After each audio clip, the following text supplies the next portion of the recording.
Shalom, bien-aimés dans le Seigneur, frères et sœurs, et tous mes auditeurs sur Internet, que le Seigneur Jésus-Christ vous bénisse richement. C'est encore un plaisir ce matin de venir être au service des enfants de Dieu pour leur apporter la parole de vie, les oracles du Seigneur, le pain de vie.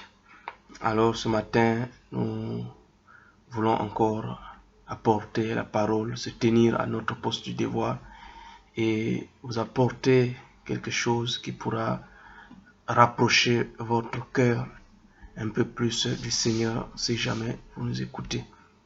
C'est cela le but de la prédication de l'évangile. Et comme le prophète William Aaron Branham, notre frère, disait qu'il ne prêche jamais un message pour amener les gens à s'attacher à lui ou à s'attacher à son église ou à le suivre lui, mais chaque prédication qu'il prêchait, c'était pour établir une relation spirituelle, personnelle entre l'homme qui est l'homme, le sujet qui est perdu et son sauveur Jésus-Christ qui est le Rédempteur. Donc c'est toujours dans ce même but, chaque prédication que nous apportons, c'est de vous essayer de faire dire par la grâce que le Seigneur nous a donnée, dire des choses, apporter la parole pour que vous puissiez vous rapprocher davantage de Dieu. Si jamais vous avez été réellement en contact déjà avec ce Dieu, avec ce Sauveur-là, alors vous avez toujours plus besoin de se rapprocher de lui. Et c'est vraiment quelque chose que nous avons expérimenté. Une fois vous êtes en contact avec le Seigneur Jésus-Christ, vous avez plus besoin de lui chaque fois. Plus vous avancez dans sa connaissance, plus vous avez besoin de lui. Plus réellement vous avez soif de lui, voyez-vous. Parce que c'est le connaître lui le Seigneur Jésus-Christ, lui le Sauveur de l'humanité, c'est la vie éternelle. Alors c'est pour ça que nous apportons la parole. Et ce matin, j'ai un sujet que je vais apporter. Mais toujours, je veux rappeler le sujet du dimanche passé. La venue d'un ange puissant pour éclairer les mentalités de la grande race noire. C'était un message qui était spécifiquement plus sur la grande race noire, c'est-à-dire les Africains et les Noirs dans le monde entier. Parce que nous avons remarqué que cette race-là, malgré qu'elle est dans les prophéties, malgré qu'elle est dans le cœur de Dieu, elle a un grand problème pour se démarquer, et c'est un problème de mentalité. Et nous avons vu que ces mentalités-là, aussi longtemps qu'elles ne sont pas éclairées, ça ne peut pas marcher, parce que ce soit dans le domaine spirituel, dans la foi, et ça soit dans les autres domaines de la vie, si ces mentalités-là ne sont pas éclairées, effectivement, cette grande race noire ne pourra pas s'élever et ne pourra pas accomplir le grand destin que Dieu nous a réservé dans ce temps de la fin. Dieu a réservé l'Afrique, la grande race noire, pour la placer dans son ministère, c'est-à-dire au sommet de son ministère, au sommet même du plan de la rédemption, et c'est le temps de l'adoption. Et nous avons vu que notre inspiration était la manifestation de Jésus-Christ à nouveau vivant parmi son peuple, et cet ange qui vous ramène à la parole. Parce que Paul a dit que si un autre ange venait apporter notre évangile, que c'est lui que j'ai prêché, que cet ange-là soit anathème, qu'il soit maudit. Et personne d'autre, aucun homme oint par l'Esprit de Dieu ou visité par l'ange de Dieu ne pourra apporter autre chose que l'évangile, ce qui est déjà écrit, la parole qui est scripturelle. C'est pourquoi nous restons dans ce qui est scripturé et nous apportons la connaissance du Dieu vivant par les Écritures, par les prophéties qui sont écrites dans la Bible et les prophéties des prophètes aussi. Donc nous avons montré qu'il devait venir un autre ange puissant dans la vision de Frère Branham qui avait une grande lumière oscillante dans sa main, et nous avons identifié cette lumière pour éclairer la grande race noire afin qu'il puisse être capable de rentrer dans sa position et d'accomplir le dessein de Dieu aujourd'hui. Et cet éclaircissement ne peut venir que par la parole, ne peut venir que par Christ. Christ, Jésus, c'est lui qui est la parole. Et c'est par lui, de connaître lui, c'est alors que vous êtes éclairés. Et nous avons montré que une personne qui est éclairée par Christ, qui est remplie du Saint-Esprit, il cesse d'être dans l'esclavage, il cesse d'être aliéné, il sort des mentalités qui ne sont pas justes, il sort des complexes d'infériorité et il se valorise parce qu'il sait que c'est un fils de Dieu. Voyez-vous? Donc, nous avons lu cette écriture de Colossiens 2. Nous avons vu que tous les mystères de la sagesse, de la connaissance se cachent en Christ. Alors, c'est le secret pour que l'Afrique décolle, la grande race noire. Mais ce matin, je vais apporter un message qui est un peu d'ordre général. Ces derniers jours, j'ai beaucoup insisté sur la grande race noire parce que c'était un fardeau dans mon cœur d'apporter ces messages. Parce que je pense que lorsque nous les prononçons, lorsque nous prononçons cette parole, le Saint-Esprit entre en action. L'exécuteur de la parole, l'agent de Dieu pour accomplir la parole de Dieu entre en action pour commencer à accomplir. Et nous ne savons pas l'impact que cela va faire, mais j'ai voulu prononcer cette prophétie sur la grande race noire afin que les gens et que le Saint-Esprit passe à l'action, fasse son travail. Et je pense qu'il est déjà à l'action pour révéler les consciences des gens touchés ici, touchés là. Et nous attendons donc des témoignages. Et ce matin, je vais parler un message d'ordre plus général qui globalise non pas simplement la grande race noire, mais toute l'épouse de Dieu, toute l'église du Dieu vivant, tous les élus de Dieu qui sont sur la terre. Donc je vais parler un message un peu plus global et plus général. Donc le titre de mon message ce matin c'est Connectant Jean 14, 20 à la puissance de la quatrième profondeur. C'est que nous avons vu que la puissance de la quatrième profondeur, selon Ézéchiel 47, verset 2 à 5, nous avons vu que cette puissance de la quatrième profondeur, c'était la manifestation du ministère de Jésus-Christ au Midi, c'est-à-dire en Afrique. Et maintenant, nous voulons connecter cela avec la révélation de Jean 14, 20 pour donner un peu plus de sens à cette révélation et ce qui l'importance de cette révélation, Jean 14, 20, qui pour moi une révélation qui devrait nous amener à la manifestation de ce ministère de Jésus-Christ dans ces temps ici. Et j'ai une inspiration, lorsque tu trouves ce vieux timbre, c'est-à-dire cette révélation de Jean 14, 20, ne le vends pas moins cher. Alors, sans plus tarder, prenons nos Bibles et nous allons lire la parole du Seigneur. Je lis donc à partir du verset Jean 14, à partir du verset 19. Encore un peu de temps et le monde ne me verra plus. Mais vous me verrez, car je vis et vous vivrez aussi. Le Seigneur est vivant ce matin, il est ressuscité des morts. Et alors que vous nous écoutez, que ces paroles aillent droit dans votre cœur. Il dit, je vis et vous vivrez aussi. Vous aussi, vous avez cette promesse-là de vivre. Et Pierre à la Pentecôte disait que la promesse est pour vous, pour vos enfants et pour tous ceux qui sont au loin, en aussi grand nombre que le Seigneur notre Dieu les appellera. Et chaque personne qui pourra nous écouter, pour écouter la parole de Dieu, un serviteur de Dieu, dans ce matin ici, sachez qu'il a fait la promesse que nous allons vivre. Et c'est cette vie que nous sommes en train de rechercher. C'est cette vie que moi, en tant que prédicateur, je suis en train de rechercher, que cela puisse commencer à pénétrer dans le cœur des gens, à couler dans le cœur des gens. Alors le verset 20. En ce jour-là, vous connaîtrez que je suis en mon Père et que vous êtes en moi et que je suis en vous. En ce jour-là. Et ce jour-là, nous disons que c'est aujourd'hui. Voyez-vous? Et celui qui a mes commandements, qui les garde, c'est lui qui m'aime. Et celui qui m'aime sera aimé de mon Père. Je l'aimerai et je me ferai connaître à lui. Donc le verset phare dans cette lecture, c'est que le verset 20. En ce jour-là, vous connaîtrez que je suis en mon Père, que vous êtes en moi et je suis en vous. Voilà cette complicité entre le Père, le Fils et l'épouse. La triple révélation. C'est de ça que je veux parler ce matin et connecter cela avec la manifestation de cette révélation. Parce que nous ne voulons pas simplement avoir une révélation, mais nous voulons voir la réalité. Jésus-Christ devenant vivant parmi son peuple. C'est là où nous avons dit que c'est ça qui est l'identification de cet ange qui vient pour éclairer l'épouse dans ces derniers jours et la préparer pour l'enlèvement. Donc, je vais ajouter donc à cette écriture, je vais ajouter l'écriture de Ézéchiel 47, Nous avons déjà lu cela. Et je vais connecter cela à Ézéchiel 47. Donc, je prends le chapitre 47, à partir du verset 2. Il me conduisit par le chemin de la porte septentrionale et il me fit faire le tour par dehors jusqu'à l'extérieur de la porte orientale. Et voici l'eau coulait du côté droit.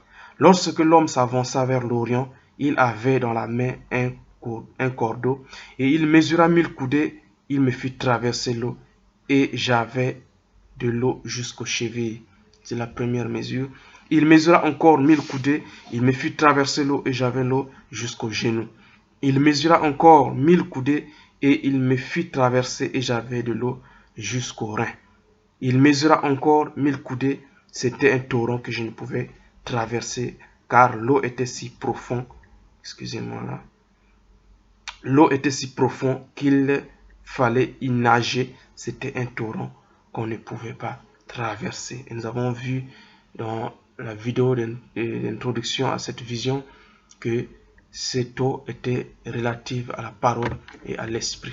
Et à la quatrième mesure, le torrent était si profond qu'on ne pouvait pas traverser à la marche, il fallait y nager. Cela nous donne une image de ce que l'Église devrait être aujourd'hui. Là où l'Église devrait se tenir dans la puissance de la résurrection de Jésus-Christ, vivant au milieu de son peuple. Voyez-vous? Donc, je lis d'abord les deux écritures là et je vais continuer les autres écritures au fur et à mesure que nous allons sentir pousser à les prendre. Alors donc, mon sujet, encore une fois de plus, c'est connecter Jean 14, 20 à la puissance de la quatrième profondeur, ce qui est Saint Jean 5, 19, la puissance de la quatrième profondeur, ce qui est Saint Jean 5, 19, le prophète a dit, le prophète William Marion Branham, pour ceux-là qui croient le message, Branham a dit que Saint Jean 5, 19, c'est la foi qui a été restaurée, surtout c'est la foi qui a été donnée, qui a été transmise aux saints une fois pour toutes. Et c'est la foi pour laquelle nous devons combattre. Donc, ce matin, je vais connecter cette révélation de Jean 5, de Jean 14, 20 à la puissance de la foi, à la puissance de la quatrième profondeur, selon la vision d'Ézéchiel que nous venons de lire, à cette puissance de l'esprit et de la parole qui est cachée, qui devrait être manifestée dans cette heure ici de la restauration de l'Église, ce qui est Saint Jean 5, 19. Et comme mon inspiration, lorsque tu trouves ce vieux timbre, j'ai tiré cela d'une citation que je vais lire. Lorsque tu trouves ce vieux timbre, ne le vends pas moins cher. Pourquoi j'ai dit cela? Parce que nous avons vu que selon la vision d'Ézéchiel, il y a eu 4 profondeurs. Et ces 4 profondeurs sont relatives avec les 4 œuvres de la grâce que Dieu a accomplies au cours des âges de l'Église. La justification, la sanctification, le baptême du Saint-Esprit et le Saint-Esprit lui-même. Alors, la justification est venue par Luther. Mais lorsque Luther est parti, ceux qui avaient trouvé cette grande révélation, cette grande lumière en ces temps-là, ils ont vendu cela. Comment ils ont vendu cela? Ils ont formé des dénominations avec cela. Ils ont formé des dénominations. Ils ont fait des credos à partir d'une chose, d'une lumière que Dieu avait envoyée. Voyez-vous ce qu'ils ont fait? Ils ont vendu cette révélation à la dénomination. Ils ont formé des dénominations, ils ont formé des groupes, ils ont écrit des livres et ils ont dit un point, un trait. Luther a dit ceci, un point, un trait. Et ce matin, j'aimerais inviter les frères et sœurs, les exhorter. Et lorsque tu trouves cette révélation que je suis en train de parler ici, Jean 14, 20, je suis en train de venir pour développer cela. Ne le vends pas moins cher.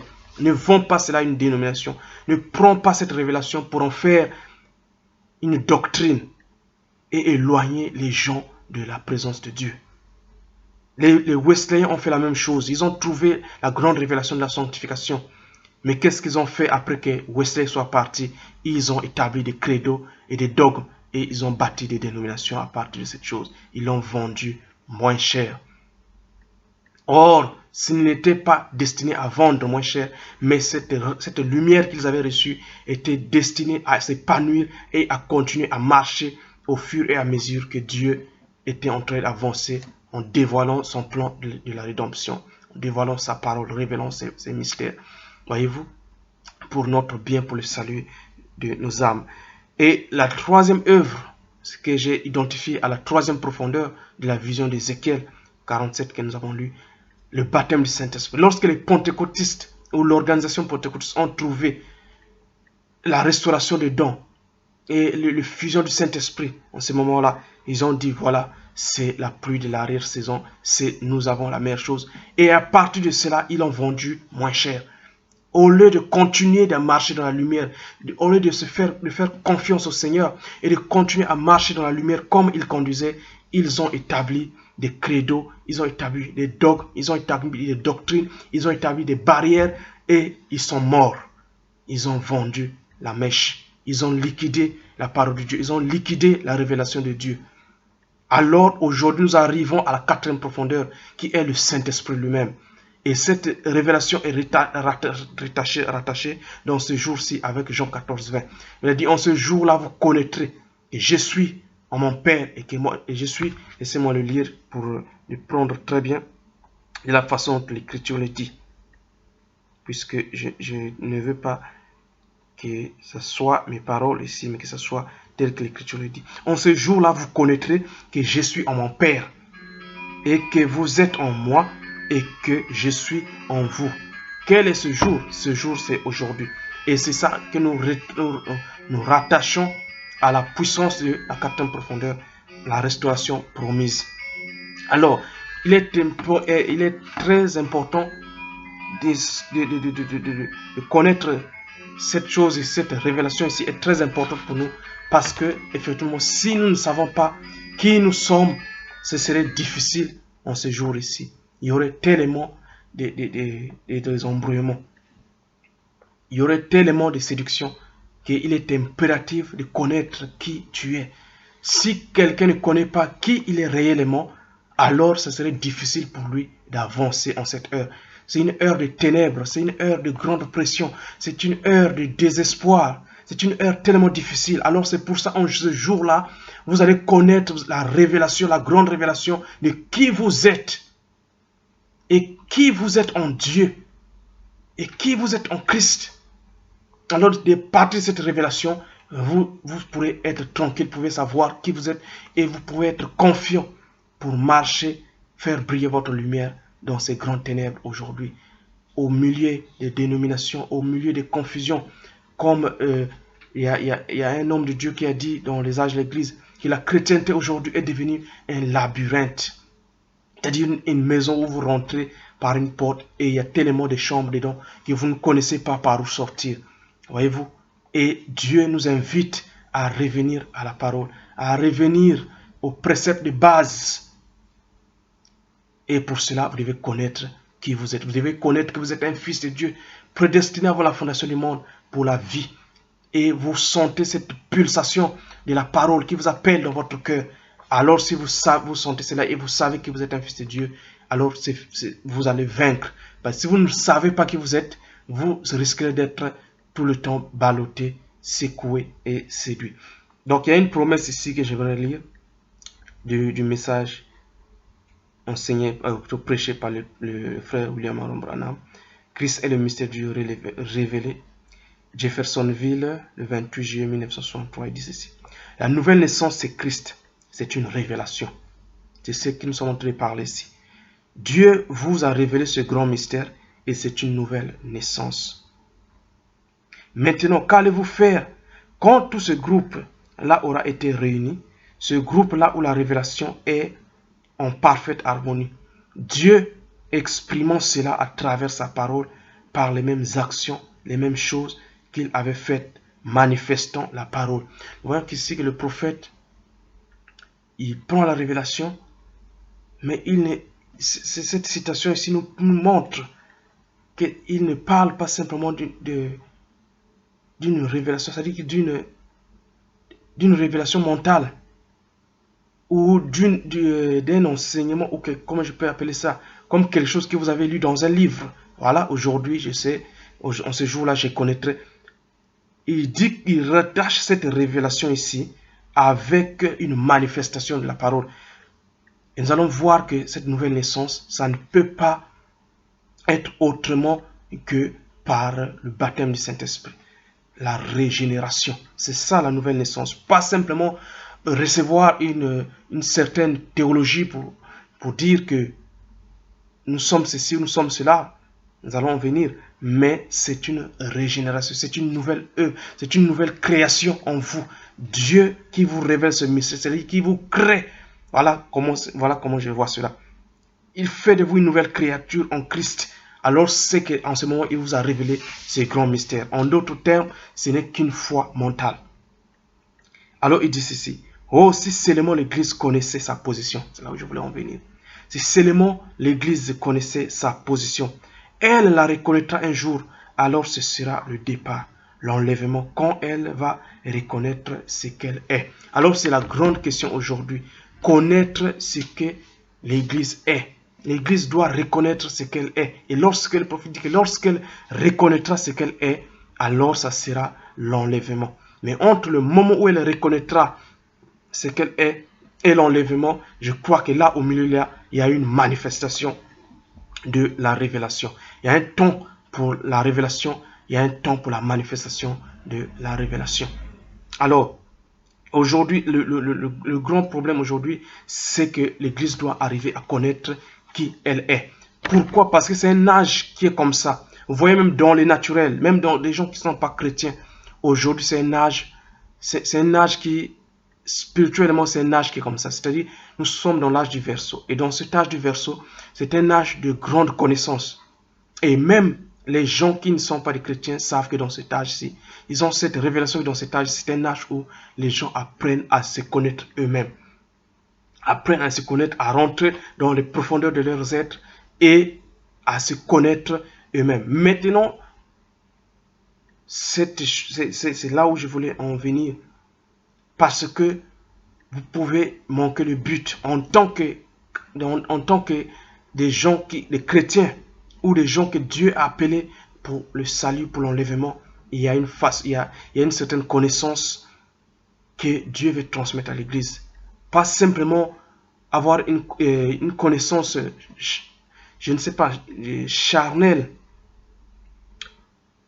ou une connaissance théologique, ou une connaissance d'une certaine faculté qui est en vous, que vous pouvez manifester, parce que cette connaissance ici, ce n'est pas simplement pour les chrétiens. C'est un âge qui est comme ça, et que ça soit la mauvaise vigne, que ça soit la bonne vigne, tout le monde aspire à cette connaissance.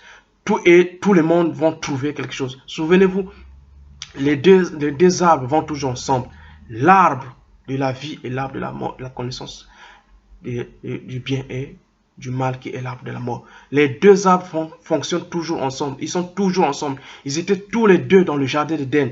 Donc le problème aujourd'hui, c'est de séparer ces deux arbres-là. Séparer ça dans le cœur des gens, afin que les gens aient une connaissance précise de ce que Dieu veut d'eux, de ce que Dieu attend d'eux, de quelle connaissance Dieu veut les transmettre aujourd'hui.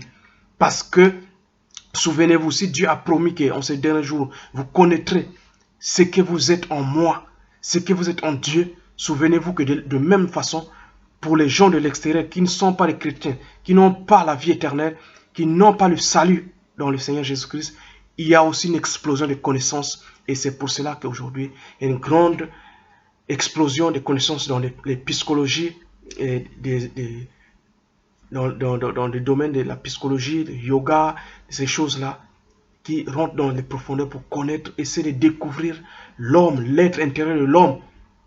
Donc ne pensez pas que simplement c'est pour les chrétiens, parce que lorsque vous voyez cela, quelque chose pour les chrétiens, sachez qu'il y a quelque chose aussi qui se manifeste du côté de la mauvaise vigne. Et c'est là le problème.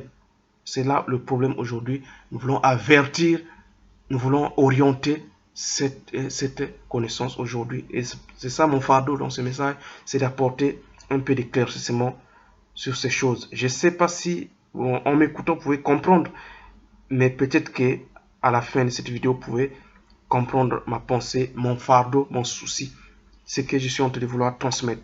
Mais je vais lire ici cette écriture ici pour m'appuyer sur ce que je vais ensuite commenter ici. Acte 17, le verset 18. À partir du verset 18, c'est ici au sujet, c'est les actes des apôtres. Alors il dit ceci: quelques philosophes épicuriens et stoïciens se mirent à parler avec lui, c'est-à-dire avec Paul. C'était Paul. avec lui, et les uns disaient, que veut dire ce discoureur? D'autres, l'entendant annoncer Jésus et la résurrection, disaient, il semble qu'il annonce les divinités étrangères. Donc ce verset-ci, retenez cela, ça m'intéresse beaucoup, et c'est de ça que je veux parler. Quelques philosophes épicuriens, donc épicuriens et stoïciens se mirent à parler avec lui. Et les uns disaient, que veut dire ce discoureur?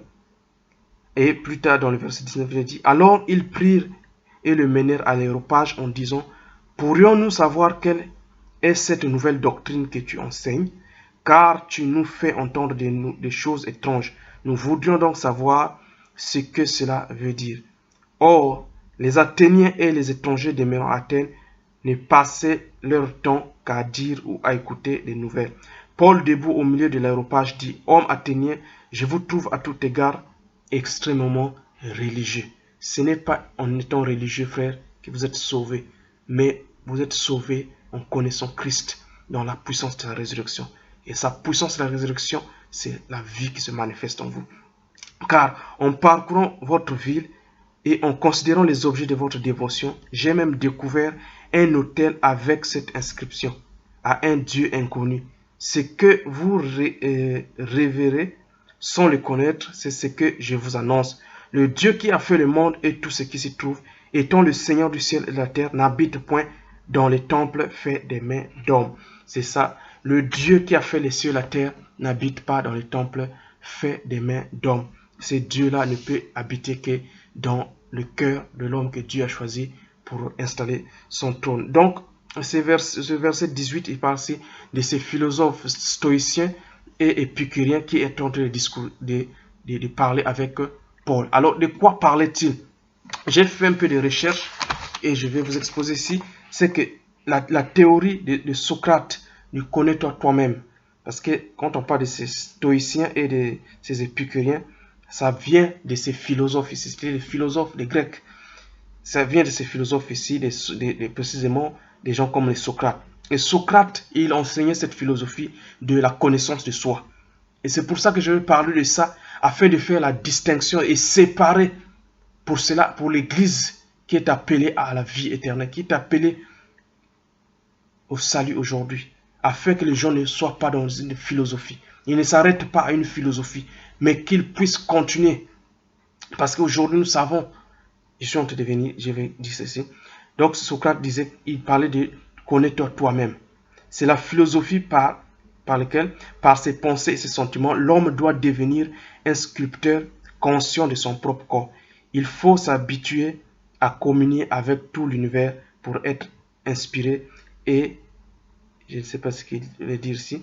Cette théorie dit que l'homme est une divinité. C'est la même théorie que ceux qui pratiquent le yoga. Voyez-vous, cette théorie de Socrate ici dit que l'homme est une divinité. Et je vais montrer ici, par les citations du prophète ici, que quand il parle, l'homme est une divinité, il ne ment pas, c'est une vérité. Parce que l'homme a été créé à l'image de Dieu. Quel que soit ce qu'il est aujourd'hui, qu'il soit déchu ou qu'il ait été racheté, il a été créé à l'homme à l'image de Dieu. Il n'y a pas de différence. La différence vient au moment où vous acceptez la parole de Dieu et vous êtes régénéré, vous naissez de nouveau. Mais l'homme, chaque personne qui est sur la terre est un fils de Dieu, dit le prophète. Il est fait à l'image de Dieu. Alors il a une certaine faculté, il a en lui une certaine puissance, il a en lui, et je vais d'abord lire, donc, et puis ça c'était les stoïciens, et ça c'était les épicuriens. Il y avait aussi, voilà, Épicure qui avait élaboré cette théorie qui disait, théorie de la connaissance qui se fonde sur le sens, sur la véracité des sensations qui garantissent seules que nous connaissons la réalité. Théorie de la recherche du bonheur, du bien-être matériel, la recherche de la sagesse. Et il y a un oracle qui disait que,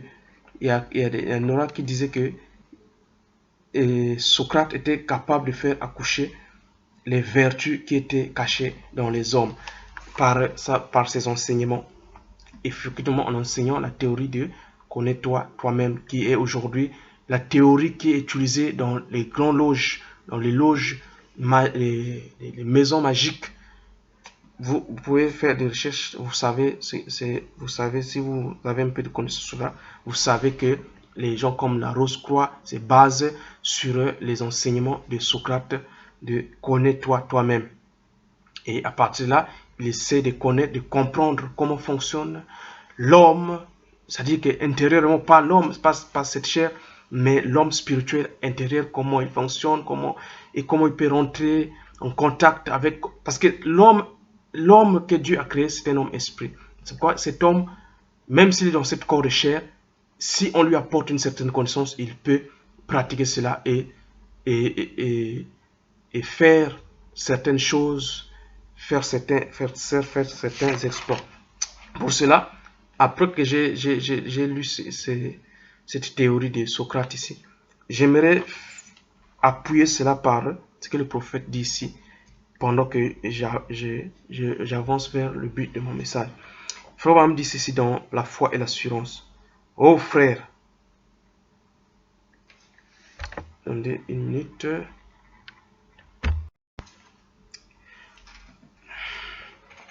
Donc je disais que je voudrais prendre cette citation ici, que Frère Branham a parlé ici, dans La foi et l'assurance, message de 1947, et montrer que cette théorie ici, que ces philosophes qui discutaient avec Paul, ils enseignaient, c'était une théorie qui était en partie vraie. Mais nous devons faire attention parce que, effectivement, cela peut vous emporter loin de la parole de Dieu, loin de la présence de Dieu. C'est pourquoi nous voulons concilier ces vérités ici, aujourd'hui, avec la parole de Dieu et montrer le bénéfice de cela et orienter les gens vers Christ. Alors, il disait ceci. Il parlait d'une sœur, il donnait un témoignage, il disait ceci. Elle parlait d'une sœur et cette sœur disait, elle dit, oh frère Branham, oh pourquoi me demandez-vous une pareille chose? Frère Branham avait demandé à cette sœur de faire bouger une ampoule de gauche à droite par sa foi. Vous voyez, l'homme est un être mystique. Nous allons le voir. Il a dit, oh pourquoi me demandez-vous de faire cela? J'ai dit, je voulais voir si vous avez la foi. J'ai dit, Jésus a dit, si vous croyez, tout est possible. Maintenant, ça c'est une foi pure, mes amis. Les magiciens utilisent souvent pour jouer des tours et ainsi de suite, pour faire éclater des verres et des choses.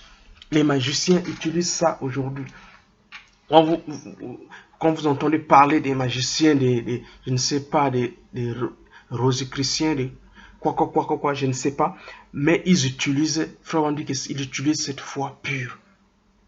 S'ils arrivent à avoir cette foi pure, parce qu'on leur a montré que l'homme est un être spirituel et qu'en lui il y avait un certain pouvoir, qu'il soit déchu ou qu'il soit dans la grâce, qu'il soit sauvé ou qu'il soit perdu, en lui il y a l'esprit qui est en lui, cet esprit humain qui est en lui, il y a une certaine puissance là-dedans.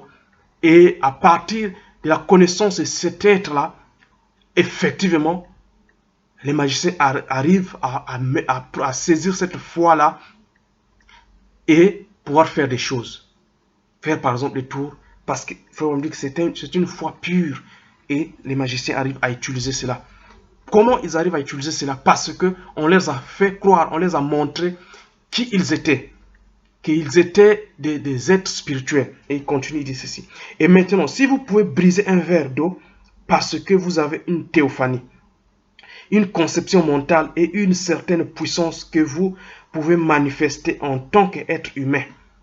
En tant qu'être humain, déchu ou dans la grâce, sauvé ou perdu, il y a une certaine puissance. C'est là où je ne veux pas que l'Église du Dieu vivant puisse se tromper. Voyez-vous? Faites attention, je veux connecter la connaissance de qui nous sommes avec la puissance de la quatrième profondeur qui vous ramène à la parole et vous donne la vie véritable. Parce que sinon, vous pouvez faire des choses. Et d'ailleurs, j'ai eu des témoignages sur ces choses-là. combien de prédicateurs, de pasteurs dans le message, ce ne sont pas des croyants. Mais parce qu'ils sont arrivés à découvrir, ils ont fait la magie, ils se sont introduits dans le message et ils enseignent ces choses-là de façon pernicieuse et ils accomplissent certains miracles et ils trompent les enfants de Dieu. Mais ils ne leur pointent pas la vérité parfaite qui les ramène à la parole, qui les ramène à la Bible, qui les ramène à la vie de Jésus-Christ. Parce qu'aujourd'hui, nous sommes au temps de la vie personnelle de Christ. Et si cette vie ne se manifeste pas, et que vous pouvez simplement accomplir certaines choses, faire ceci, avoir de la sagesse, dire que nous sommes le Saint-Esprit, c'est pas mauvais. Mais frères, faites attention parce que chaque homme qui est sur la terre est fait à l'image de Dieu. Et avec cette image-là, si on lui apprend qui il est, il peut faire des choses. Mais est-ce que on vous a appris comment être régénéré et être une nouvelle créature en Dieu pour avoir la vie éternelle? Parce que les seules personnes qui vont avoir la vie éternelle, ce sont ceux qui sont nés de nouveau. Et c'est ça que je vais parler. C'est ça que je suis en train de parler. Alors il dit ceci: étant un être humain, une puissance mentale qui est invisible et inconnue seulement à travers ce cycle. Si vous pouvez faire éclater un verre d'eau avec ce genre d'esprit, qui est un esprit humain, perverti et réprouvé, parce que vous avez été fait à l'image de Dieu, que pouvez-vous faire lorsque vous laissez le Dieu qui vous a formé venir en vous et prendre le contrôle de vous? Voyez-vous, frère, me dit que pouvez-vous faire en tant qu'un homme né sur la terre, en tant qu'un homme formé à l'image de Dieu, que vous soyez sauvé ou pas, vous pouvez arriver à accomplir certaines choses parce que l'homme est une puissance, c'est une énergie qui est cachée dans ce corps. Et avec cette énergie, si on te disait, tu avais la foi dans cette énergie-là, tu avais la foi de ce que tu es un homme, un être à l'image de Dieu, tu peux arriver à faire des choses. Et c'est là que le magicien utilise, les faux prophètes utilisent, ils arrivent à faire des choses. Maintenant, qu'est-ce que vous pouvez faire? Qu'est-ce que vous pouvez faire si vous pouvez laisser le Dieu qui vous a créé vous régénérer? C'est là où je vais prendre la partie de Saint Jean 5. Vous connaîtrez qui vous êtes en ce jour-là. Connectez cela avec la puissance de la vie. Voyez-vous? Alors, qu'est-ce que vous pouvez faire si vous pouvez laisser ce Dieu qui vous a formé, qui vous a fait, lorsque vous laissez ce Dieu qui vous a formé venir en vous et prendre le contrôle? Il dit, vous pouvez faire que chaque promesse de Dieu s'accomplisse. Vous pouvez le faire. Alors, en posant ces fondements, je vais maintenant montrer le côté de qui nous sommes réellement, qui est l'Église réellement. Je vous ai montré que chaque personne qui est sur la terre, en fait, est faite à l'image de Dieu. Et Dieu est esprit. Alors, maintenant, je vais montrer qui est l'Église par cette citation ici. Parce que, pourquoi je suis en train de faire cela? Je suis en train de poursuivre cette pensée que le prophète avait relâchée ici. En ce jour-là, vous connaîtrez qui est. L'Église connaîtra sa position. Et lorsqu'elle la connaîtra, alors l'enlèvement viendra. Et je suis en train de vouloir connecter cela. Alors, il dit ceci. Et un arc-en-ciel. C'est dans la brochure Israël en Égypte, 1953, paragraphe 160. Et un arc-en-ciel entourait sa tête au-dessus des 7 chandeliers d'or. C'était un arc-en-ciel, une alliance que Dieu avait faite à travers Abraham, Isaac et à travers Christ, à travers l'Église, par le baptême du Saint-Esprit. Voyez-vous, l'alliance de Dieu avec une personne, avec un homme, avec une femme, c'est par le baptême du Saint-Esprit. Qu'en est-il de vous, frères et sœurs, ce matin, si vous m'écoutez, et que vous n'avez jamais été baptisé du Saint-Esprit? Vous n'êtes pas dans l'alliance. C'est pourquoi vous devez venir dans l'alliance. Et dans cette alliance, il y a cette promesse de la manifestation de la 4e profondeur. Là, vous allez être baptisé du Saint-Esprit, de la foi jusqu'à la charité. Et là, vous êtes dans l'alliance. Voyez-vous? Alors, si vous n'avez jamais été baptisé du Saint-Esprit, c'est le temps de rentrer dans l'alliance. Sinon, vous êtes en dehors de l'alliance. Et quand Dieu viendra pour l'enlèvement, il viendra pour les gens qui sont sous l'alliance. Voyez-vous? Donc, l'alliance de Dieu, c'est le baptême du Saint-Esprit. Alors, il continue. La robe à 7 couleurs qui était sur Joseph, qui était sur Jésus, elle est sur l'Église aujourd'hui, la protégeant. Le corps était couvert par la robe. Et l'Église, c'est là où le grand mystère que je voulais montrer. Qui nous sommes aujourd'hui, l'Église? C'est de cette pensée ici. Et l'Église, ce n'est pas vous. L'Église, ce n'est pas toi, mon frère. L'Église, ce n'est pas toi, ma soeur. L'épouse, ce n'est pas toi. Ce n'est même pas toi. C'est là où on veut ir à la triple révélation. Dieu, le Père, le Fils, Jésus et l'épouse. Voyez-vous? Il y en a que les trois là qui sont dans cette alliance-là. Le Père, le Fils et l'épouse. Le Père, Elohim, le Logos et le Saint-Esprit. Alors, il faut même les déclarer ici. Et l'Église, ce n'est pas vous, c'est le Saint-Esprit qui vous couvre du sang. L'alliance de Dieu prédestinée avant la fondation du monde. L'Église, ce n'est pas toi, mon frère. L'Église, ce n'est pas toi, ma soeur. L'Église, c'est le Saint-Esprit en toi. L'épouse que Dieu vient pour prendre, c'est le Saint-Esprit en toi. Alors, qu'en est-il de toi si tu n'es même pas baptisé du Saint-Esprit? Cela montre que tu n'es pas dans l'alliance. Cela montre que tu n'es pas dans l'épouse du Sauveur. Alors, quand je viens ici, je parlais, faire cette remarque que l'Église, c'est le Saint-Esprit. Et le prophète l'a bien dit ici. L'Église est le Saint-Esprit. L'épouse est Saint-Esprit.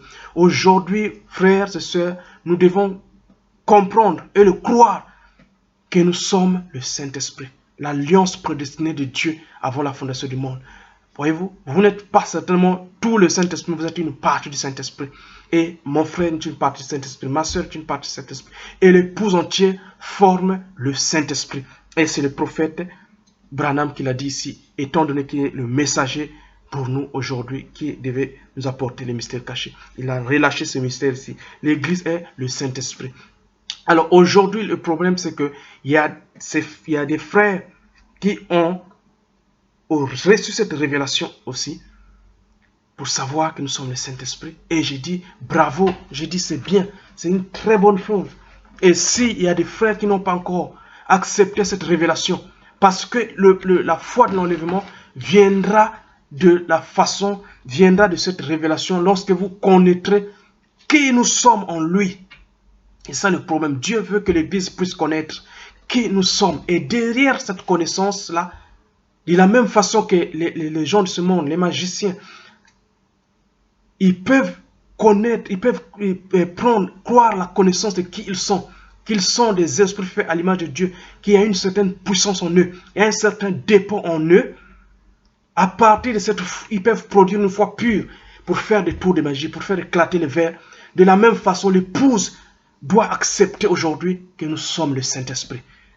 Est-ce que ce qu'il a dit, c'est le prophète qui l'a dit ici? Alors, j'ai beaucoup de respect pour mes doyens qui ont déjà prêché cette révélation. Mais le but dans mon cœur ici, c'est que quand vous arrivez à cette révélation de la même façon que les magiciens en prenant connaissance qu'ils sont un esprit créé à l'image de Dieu, qui a une puissance en eux, ils peuvent faire des tours. De la même façon, l'Église, arrivons à saisir cette grande révélation de qui nous sommes, une partie de Dieu, la déité, une partie de la divinité, que nous sommes des êtres éternels, des êtres divins. Saisissons cette révélation, nous pouvons marcher avec assurance vers la manifestation de chaque promesse de Dieu dans cette ère. Comme le prophète a dit que si vous pouvez laisser le Dieu qui vous a fait venir prendre le contrôle et vous remplir, alors vous pouvez faire que chaque promesse de Dieu s'accomplisse. Alors c'est ça, quelles sont les promesses de Dieu? Une fois que l'Église est arrivée à la station où de connaître qui nous sommes, qui en lui, que nous sommes le Saint-Esprit, et nous sommes la troisième partie de la divinité. Nous avons toujours existé, nous étions en lui, et qu'il nous a projetés dans le temps, il nous a manifestés dans ces temps-ci. Lorsque nous arrivons à cette grande révélation, frères et sœurs, alors nous pouvons avoir le pouvoir, la force, la confiance de laisser Dieu nous remplir du Saint-Esprit et faire s'accomplir chaque promesse pour ce jour-ci. Je ne sais pas si mon message passe, mais j'espère que Dieu fera grâce et vous comprenez quelle est la pensée qui est dans mon cœur. C'est que l'Église aujourd'hui, nous devons comprendre, nous devons accepter cette révélation. Et beaucoup de gens l'ont déjà saisi, ils ont déjà compris, ils ont déjà accepté cela, que nous sommes la troisième partie de la divinité, que c'est ça la triple révélation. Il y avait Elohim, il y avait le Logos, il y avait le Père et l'épouse. Le Père, le Fils et le Saint-Esprit. Il n'y a que les trois là qui sont dans ce livre de vie, qui sont dans l'histoire de la rédemption entière, est compris seulement par cette triple révélation. Dieu, c'est-à-dire Elohim, le Père, le Logos, le Fils, et l'épouse qui est le Saint-Esprit. Maintenant, lorsque nous saisissons cette grande révélation, l'Église aujourd'hui, vous devez l'accepter. Vous devez l'accepter et vous devez le confesser. Parce que nous voyons qu'est-ce que cela fait lorsque une simple personne, un simple homme qui n'est même pas chrétien, il peut saisir qui il est, ce qu'il est capable de faire. Alors l'Église, si nous pouvons saisir qui nous sommes, ça veut dire que nous sommes participants. Nous sommes une partie de Dieu. Dieu sans nous, il est incomplet. Voilà la place que Dieu donne. Il a donné avant la fondation du monde à son épouse, à son Église. Et dans ce dernier jour, il veut nous révéler cela. Il nous révèle qu'en ce jour-là, vous connaîtrez que vous, moi je suis dans le Père, que le Père est en moi, et moi en vous, et vous aussi en moi. Donc, nous sommes dans cette complémentarité. Alors, puisque nous sommes ainsi, vous savez que nous sommes une partie de lui. Nous sommes une partie de Christ. Et Christ est la parole. Alors, c'est là où nous arrivons à la puissance et la quatrième profondeur. La manifestation. La parole faite chair pour aujourd'hui. Comment cela arrive-t-il? En entrant dans l'alliance par le glorieux baptême du Saint-Esprit, le feu. L'onction qui vous change d'un homme du monde d'une prostituée en une bonne femme. L'onction qui vous transforme d'un membre d'église en un fils de Dieu, saint et irrépréhensible devant Dieu. Voyez-vous, le Saint-Esprit venant sur vous, vous couvrant.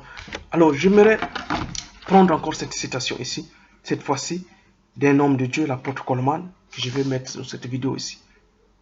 Dans le message qu'il a prêché, « Voici mon fils bien-aimé, en qui il me plaît de demeurer », le 19 août 1981. Il dit ceci. « Alors, ne dites pas que vous êtes la parole si vous vivez une autre sorte de vie. » C'est là le problème. Si vous vivez une autre sorte de vie, cela montre qui vous êtes. Peut-être que vous êtes un esprit, mais certainement pas la parole. Parce que si vous êtes cette parole, ce Saint-Esprit, cette alliance de Dieu prédestinée avant la fondation du monde, alors vous le prouvez par vos fruits. Si vous êtes la parole, alors vivez la vie. Voilà ce qui montre. Donc voilà, nous rattachons cette grande révélation avec la vie. Et cette vie, c'est cette profondeur, la quatrième profondeur que nous avons identifiée là sous cette écriture de Ézéchiel 47. Cette vie que nous avons perdue. Cette vie qui était dans l'église alpha, l'église primitive, cette même vie, Dieu veut la faire surgir dans le cœur. Mais il est très important, il fallait que nous puissions d'abord arriver à la station où nous pouvons connaître qui nous sommes. Nous avons été en lui. Si nous avons toujours été en lui, alors nous sommes la parole. Et si nous sommes la parole, alors vivons une vie. Et si cette vie ne se manifeste pas, alors il y a quelque chose qui ne va pas. Alors là, c'est là où nous avons prêché un message qu'ils crieront à l'Éternel et il leur enverra un sauveur, un libérateur. Alors ça veut dire qu'il y a une oppression quelque part. Et il y a beaucoup de gens aujourd'hui qui confessent qu'ils sont l'épouse, qu'ils sont le Saint-Esprit. Mais ils s'arrêtent là. C'est le but dans mon cœur aujourd'hui, c'est de vous montrer que nous ne pouvons pas nous arrêter là à une confession. Nous devons nous glisser jusqu'à ce que nous ayons cette vie-là qui témoigne réellement que nous sommes le Saint-Esprit, que nous sommes l'épouse de Christ. Parce que si nous sommes son épouse, nous sommes chair de sa chair, vie de sa vie, esprit de son esprit, parole de sa parole. Voilà l'épouse que Dieu vient pour chercher dans l'enlèvement.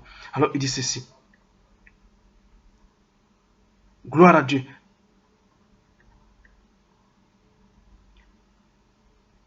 il lit le prophète et dit, je dois vous faire savoir qui vous êtes avant de recevoir le Saint-Esprit. Vous devez savoir qui vous êtes, c'est ça. Lorsque vous savez qui vous êtes, alors vous pouvez recevoir le Saint-Esprit dans cette saison de la grande révélation. Et nous sommes en train de découvrir par la parole, Jésus a dit qu'en ce jour-là vous connaîtrez que je suis en vous, vous en moi et moi en vous. Et je suis dans le Père en moi en vous et vous en moi. Ça veut dire que cette relation n'a pas commencé aujourd'hui, mais avant la fondation du monde, nous avons été en lui, comme l'a dit le prophète, le Saint-Esprit, l'épouse de Dieu, l'alliance prédestinée avant la fondation du monde. Et lorsque vous découvrez cela, alors vous êtes prêts. Lorsque vous découvrez cela, vous savez que vous n'appartenez pas à ce monde. Vous savez que vous venez de Dieu et que vous retournez à Dieu. Et Dieu est la parole. Alors, vous savez que vous venez de la parole et vous retournez à la parole. Alors, vous commencez, vous rentrez dans la lutte avec l'ange de Dieu qui doit vous toucher afin de secouer cette vie qui n'est pas de la parole et la laisser tomber pour entrer maintenant dans la manifestation de la vie où vous avez le repos, la charité, le véritable baptême du Saint-Esprit et de feu. Voyez-vous? Alors il dit ceci. Je dois vous faire savoir qui vous êtes avant de recevoir le Saint-Esprit. Vous devez savoir qui vous êtes. Alors vous le recevrez et alors vous serez sanctifiés. Alors vous laisserez la saleté quand vous saurez qui vous êtes. Un homme qui peut découvrir qui il est, s'il sait qu'il est la parole, l'épouse de Christ, le Saint-Esprit avant la fondation du monde, alors il va laisser sa saleté, il va laisser sa vie. Donc le but de cette grande révélation, ce n'est pas de s'arrêter, simplement dire, excusez-moi, à faire une confession pour dire je suis le Saint-Esprit, je suis un fils de Dieu, je suis l'épouse de Dieu, gloire à Dieu, je vais dans l'enlèvement. Mais le but de cela, c'est de vous secouer, c'est de placer comme un miroir devant vous, afin que vous puissiez vous mirer et voir si je suis le Saint-Esprit, si je suis l'épouse de Christ, mais lui il est la parole, lui il est la vie, lui il est le pardon, lui il est l'amour, lui il est la joie, lui il est la puissance. Et moi qu'est-ce que je suis? Alors vous vous posez la question et vous vous mettez en cause. Voilà le but de cette grande révélation qui doit venir, nous révéler. Et cela est arrivé aujourd'hui. Et cela nous révèle qui nous sommes. Et lorsque nous savons qui nous sommes, cela nous révèle, cela nous secoue pour sortir de nos saletés, sortir de notre nid, sortir de nos enfantillages et rentrer réellement dans le travail de notre âme. Alors vous laisserez la saleté quand vous saurez qui vous êtes. Mais les gens ne savent pas qui ils sont. Ils ne savent pas où ils vont ni d'où ils viennent. Mais ce matin, par la parole de Dieu, Jean 14, 20, Dieu nous parle ce matin et nous dit, vous, en ce jour-là, vous connaîtrez que vous êtes en moi. Vous avez toujours été en moi. Vous êtes une partie de moi. Et nous sommes un. Et cette unité, nous avons toujours eu cela avant la fondation du monde. Et cette unité a été brisée. Le problème, c'est cela. Cette unité a été brisée lorsque nous sommes venus dans le temps, dans la chute. Maintenant, Dieu ramène la puissance du Saint-Esprit par le baptême de son être, le baptême de son amour, le baptême du Saint-Esprit dans l'Église pour régénérer et ramener les gens à cette communion. Parce que c'est ça la rédemption. En lui, nous avons toujours existé. En lui, nous avons été une partie de lui. Nous avons été ses gènes, ses attributs, ses pensées. Mais maintenant qu'il nous a manifesté dans le temps, cette communion a été brisée à cause du péché. Maintenant, Dieu envoie le Saint-Esprit dans l'Église pour faire la nouvelle naissance, faire la régénération et vous ramener à nouveau dans cette harmonie-là. Voyez-vous? Dans cette harmonie que nous avons eue en lui. Que nous avons eu en lui avant la fondation du monde. Et donc, je viens de montrer, et lorsque nous découvrons, pas de la façon dont les découvrent les magiciens, nous sommes les fils et les filles de Dieu. Nous sommes son propre esprit. Nous sommes son propre corps. Nous sommes sa propre épouse, sa propre chair. Et si lui est la parole, nous devons être la parole. Mais le problème, c'est qu'en venant dans ce monde, nous avons perdu, nous avons contourné notre théophanie. Nous avons contourné quelque chose qui fait que nous sommes tombés dans la condition déchue. Alors le problème, c'est de nous ramener cela à la mémoire, afin que nous puissions nous souvenir. C'est pourquoi le frère Coleman disait que les sept tonnerres vous ramènent à la mémoire qui vous êtes. Puissiez vous souvenir de cette alliance qui est dans votre cœur, qui brûle dans votre cœur, parce que si vous étiez en lui, dans votre cœur, vous voulez devenir comme lui. Lorsque vous voyez comment il vivait, comment il pardonnait, comment il agissait, comment il partageait, comment il aimait, vous voulez faire comme lui. Il y a un désir dans votre cœur, il y a une puissance dans votre cœur qui est là, qui est dormante, mais qui s'agite, qui veut sortir. Et lorsque vous trouvez cette grande révélation, ça vous ramène à la mémoire qui vous étiez. Alors de votre condition déchue, de votre état, vous rentrez maintenant dans la chambre de correction, dans la chambre de la taille, de la fitness aujourd'hui, pour vous ajuster. Et c'est ça que j'ai appelé la puissance de la quatrième profondeur. Et c'est ça aussi le rôle du ministère de Christ au midi. C'est d'amener le chaud soleil de juillet pour ramener l'Église dans cette condition où ils étaient. Voyez-vous, ce que le Saint-Esprit veut faire aujourd'hui. Connecter cette grande révélation de qui nous étions lui, de qui nous sommes réellement, mais que nous avons perdu. Alors pour ça, il faut faire intervenir la rédemption.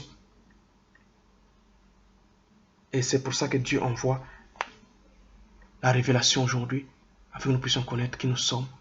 Pas de la façon dont ils connaissent les magiciens. Pas de la façon dont ils connaissent les psychologues. Parce que nous avons vu dans Actes ici, il y avait ces épicuriens, ces stoïciens, ils développaient déjà cette théorie. Mais du côté de la connaissance, du côté de l'arbre de la connaissance du bien et du mal. Et ça, c'est la mort. Mais ce matin, nous montrons cette théorie. Pas cette théorie, nous montrons cette révélation du côté de la vie. Cela est censé vous faire vous secouer vous-même, vous débarrasser de votre chair, vous débarrasser de votre esprit humain, vous débarrasser de vos jalousies, vous débarrasser de votre amertume, vous débarrasser de vos péchés et vous livrer à Dieu parce que vous reconnaissez alors que vous venez de Dieu, que vous repartez à Dieu. Alors, cela n'est pas quelque chose pour prendre et former à nouveau une dénomination. Voyez-vous, ça ne marche pas. Donc, je voulais maintenant arriver, avant cela, avant d'arriver à la fin, je vais prendre cette révélation ici et mettre ça à nouveau sur cette vidéo. J'ai déjà lu auparavant, mais je vais lire cela ici. Après, je vais vous montrer en fait, le rôle de cette grande révélation aujourd'hui que Dieu nous a envoyé aujourd'hui. Voyez-vous? Que Dieu nous a envoyé aujourd'hui de connaître qui nous sommes. Et je dois remercier Dieu pour le serviteur de Dieu, le frère Kevin Blewett, qui a largué cette révélation de façon plus claire le 20 avril 2014. Quoique, c'est le prophète qui a d'abord parlé ça ici. Et c'est pour cela aussi que ça ne sert à rien de faire une dénomination avec ça. Parce que ce n'est pas la révélation d'un homme. C'est la révélation de Jésus-Christ qui est venu à son épouse. Et ce n'est pas venu pour former une dénomination, pour former un royaume, mais c'est venu pour libérer les consciences des gens, afin que les gens puissent se secouer de leur mentalité hybride, puissent se secouer de leurs conditions et puissent comprendre qu'ils ne viennent pas d'ici, qu'ils sont des êtres éternels, qu'ils viennent du ciel et qu'ils repartent au ciel. Et s'ils veulent repartir au ciel, ils doivent repartir par le même chemin. Parce que Jésus a dit, je suis le chemin, la vérité et la vie. Et ce chemin, c'est par la nouvelle naissance, comme Jésus a dit à Nicodème. Personne ne peut voir du comprendre le royaume de Dieu s'il n'est pas né de nouveau.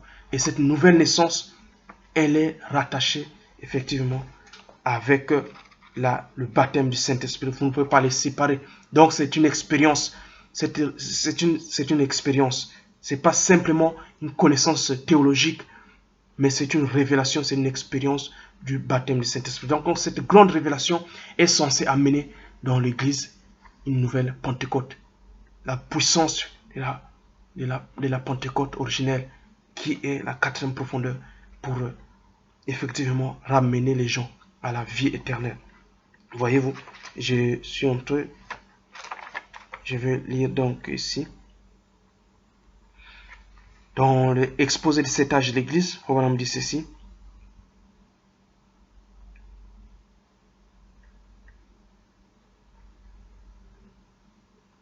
Il démontrait ainsi qu'au lieu d'être la sémence, non, je vais commencer un peu plus tôt.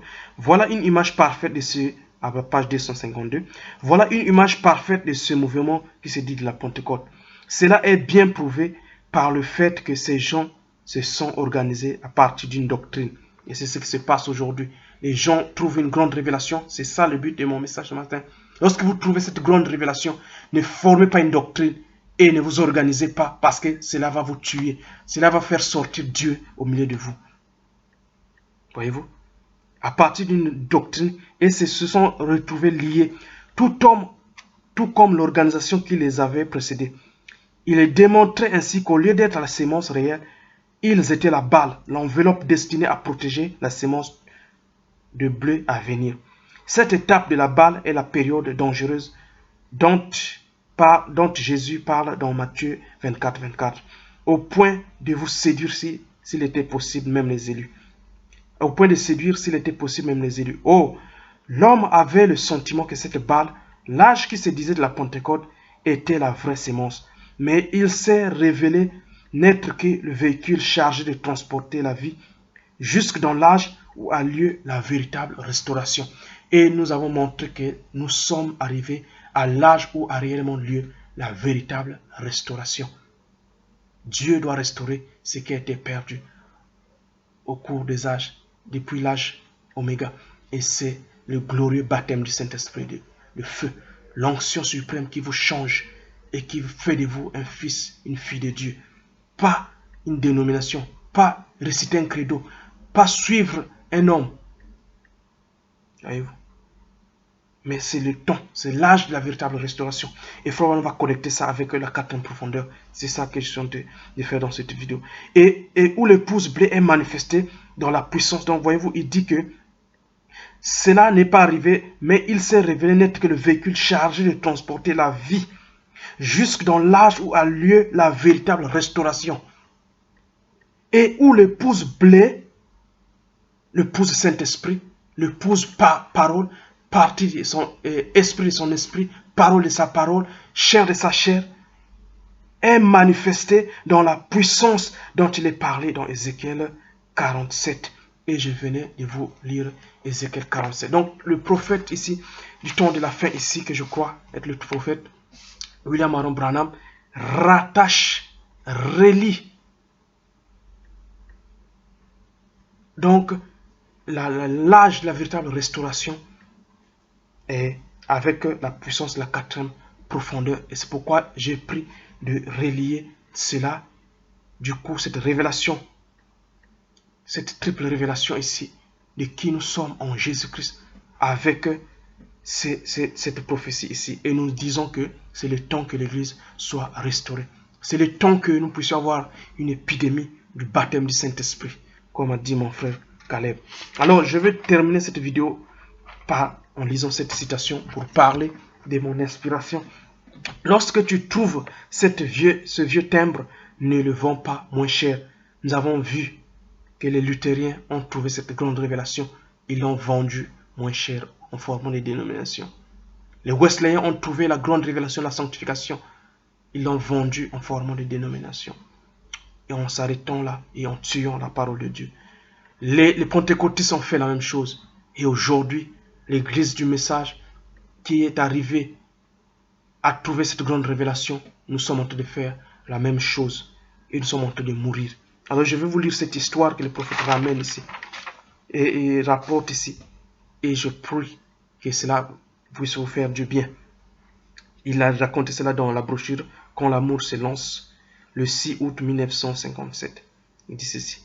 Il y a quelque temps, là-bas à Louisville, je crois, au Kentucky, on m'a dit qu'un petit garçon qui était en train de ranger le grenier dans la maison, et en retournant de vieux papiers, il trouva un tout petit timbre gros comme un ongle. C'était un très vieux timbre. Alors rapidement, il eut deux pensées. Une d'entre elles était pour le marchand de glace et l'autre était pour le collecteur de timbres en bas de la rue, qu'il connaissait bien. Il saisit le petit ongle, le timbre gros comme un ongle, avec juste ou 2 caractères écrits dessus, très usés par le temps. Et il descendit rapidement la rue vers le collecteur de timbres et lui dit: Combien me donnerez-vous pour ce timbre? Le collectionneur de timbres le regarda par-dessus ses lunettes et il comprenait que ce timbre était ancien. Notre petit gars s'attendait à recevoir les 500 pour une glace, mais le collectionneur de timbres marchanda avec lui pour $1. Oh là là, c'est une merveilleuse histoire qui me fait sourire et qui me fait du bien. Cette histoire ici, je le relis avec cette grande révélation qui vient de l'éternité, qui est une ancienne révélation qui a été déposée par le messager de Laodicée, le frère William Aaron Branham, l'enseignant, plutôt le messager, l'enseignant de la parole qui devait venir pour la pluie de la première saison.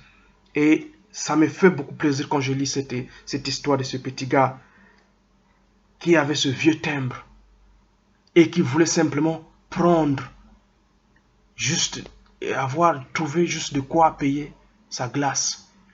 C'est ça que l'église a fait. À chaque fois, l'église est arrivée à une station. À chaque fois, l'église est arrivée à une révélation. Ils ont simplement pris de quoi ils voulaient. D'autres ont bâti les églises.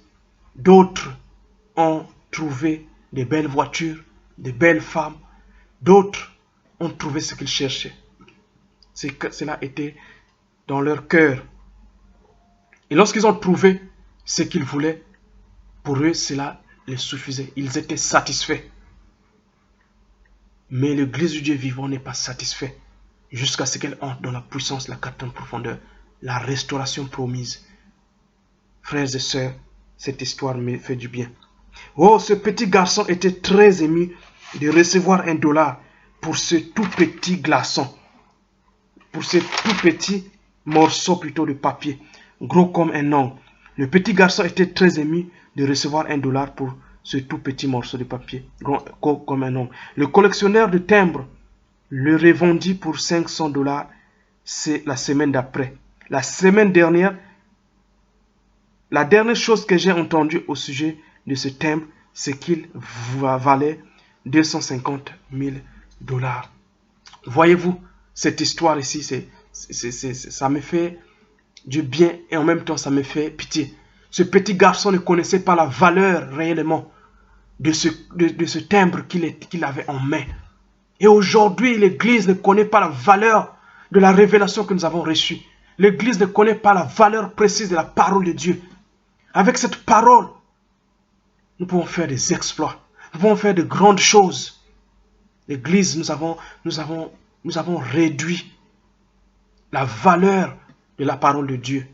Prédicateurs, vous avez tué la parole de Dieu. On la suggestion par des credos, par des coutumes, par des doctrines inutiles, au lieu de nous ramener, nous les croyons, directement à la vie qui est sans prix. Ce petit garçon ici, il ne connaissait pas la valeur de ce timbre. Il l'a vendu pour $1. Il pensait qu'avec le $1, il avait assez de quoi acheter beaucoup de glace. Et est-ce que ce n'est pas ce que l'Église a fait aujourd'hui? Nous avons vendu, nous avons fait bon marché, nous avons liquidé la puissance de la parole de Dieu. Parce que nous avons besoin de former une organisation. Nous avons besoin de former une dénomination. Nous avions besoin d'avoir un grand nom. Nous avions besoin d'avoir des biens matériels, des voitures, des ceci, des cela, des châteaux. Et à cause de ce que nous avons cherché, nous avons liquidé l'évangile de Dieu. Cela nous a aveuglés au point où nous ne pouvons pas avancer. Mais l'épouse du Dieu vivant dans cette ère doit avancer juste dans la puissance, la quatrième profondeur. Parce que Dieu ne nous a pas promis ces dénominations. Il ne nous a pas promis. Regardez ce que les dénominations ont fait. Et les organisations. Qu'est-ce que cela fait? Cela a créé des barrières, des divisions dans l'église. Cela a sectorisé l'église du Dieu vivant aujourd'hui.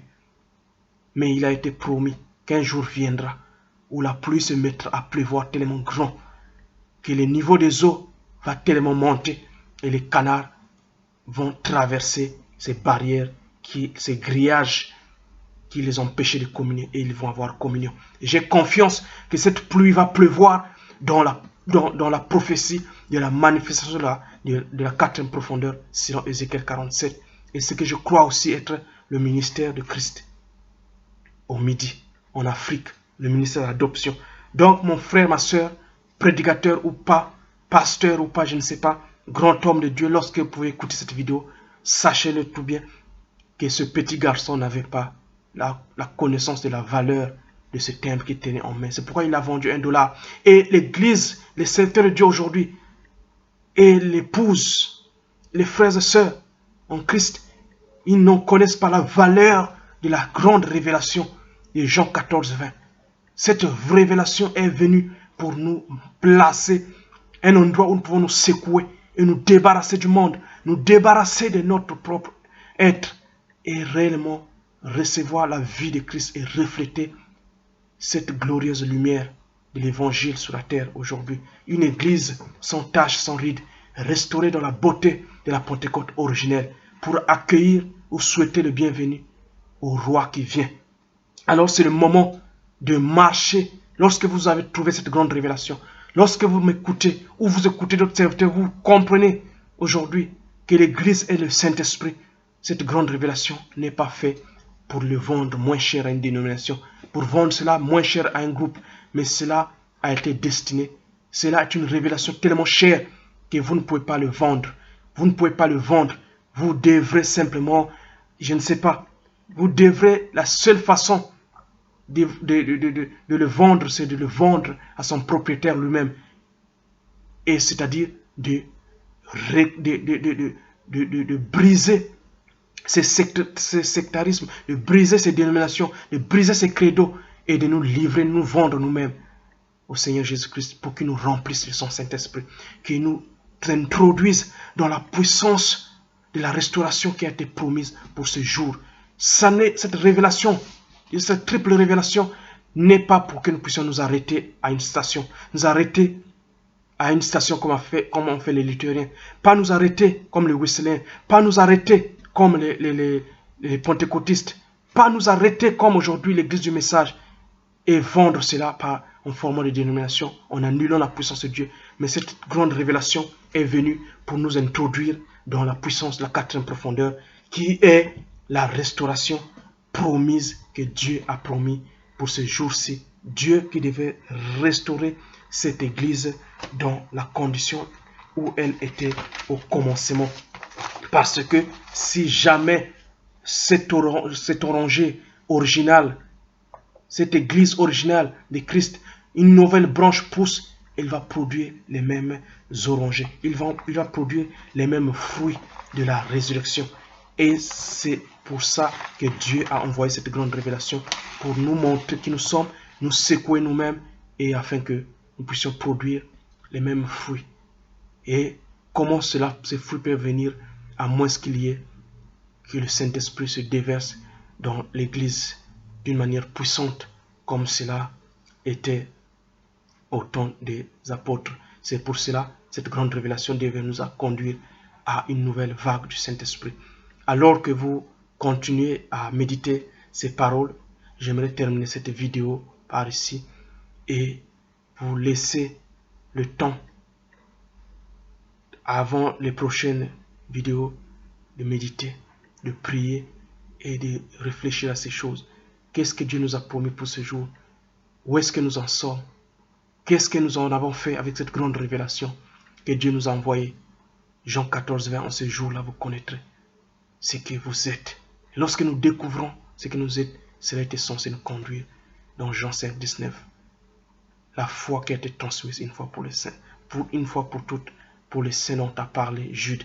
Et c'est pour ça que nous devons combattre pour voir cette manifestation.